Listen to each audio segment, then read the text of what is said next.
purpose and reason and cause are extremely important.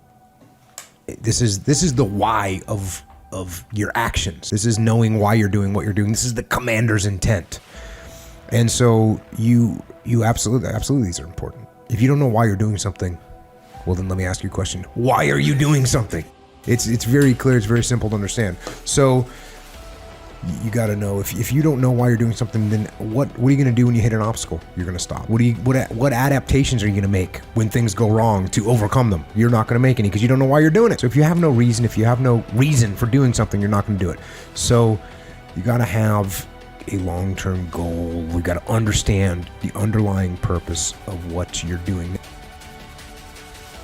You know who you have control over? You don't have control over your 9-year-old kid. You might think you do, but you don't. You don't have control over your wife to just make her, get in the game. Oh, you want to stay on the program. You want to cook whatever, 14 chicken breasts on a Sunday night. So you got 2 a day during the week. Honey, make it happen. If you are a good leader and you explain what your goals are and you get her on board with the program, then guess what she's doing on Sunday night? Helping you cook some chicken breast for the week. But this is just like anything else, man. This is just like any other leadership situation. You want to blame the team when something's going wrong? That's not going to get you a solution. Yeah. You need to take ownership of the problem. You need to get the problem solved. And when I say get the problem solved, this doesn't mean impose your will on the team. That means you need to lead the team. And there's a big difference. My biggest advice to give everybody in the world is, like I say, we live in an external world.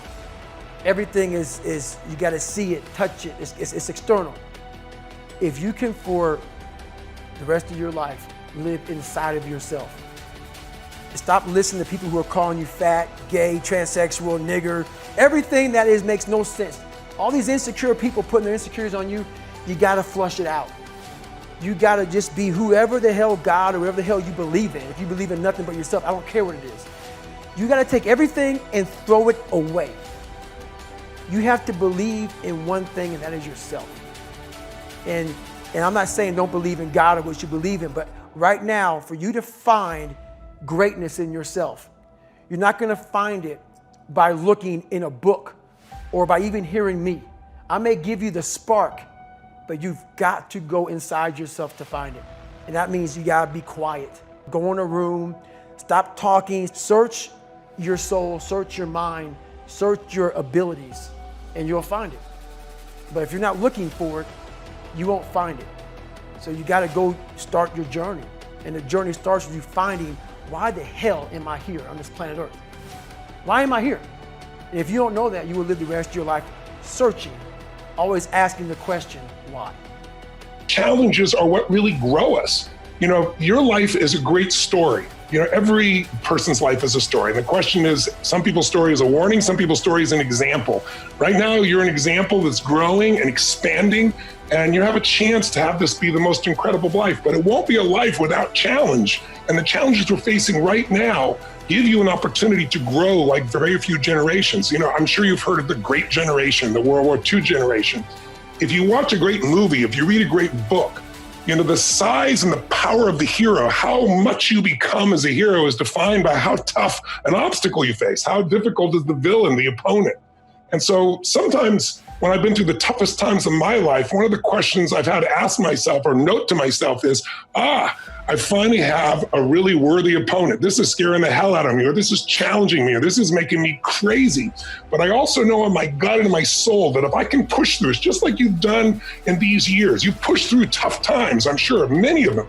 But as you push through those, you become more. And as you become more, something magical happens. You don't just grow, you expand in your spirit and your soul and your capacity and your skill. And all of a sudden, fear becomes less and less a part of you. The truth is that we can all, at any stage in our life, create a life of no regrets. There's no limits. There's no impossibility. There's no stopping point. There's not a point where from that point onwards, you don't have a chance. You always, always, always have a chance. Regret has some really important roles. The first one is that it helps us make sense of the world from our perspective for one of the first times. See, most of us have spent our lives learning what's important to us based on maybe what families taught, what communities taught, what parents taught, what education taught, whatever it is.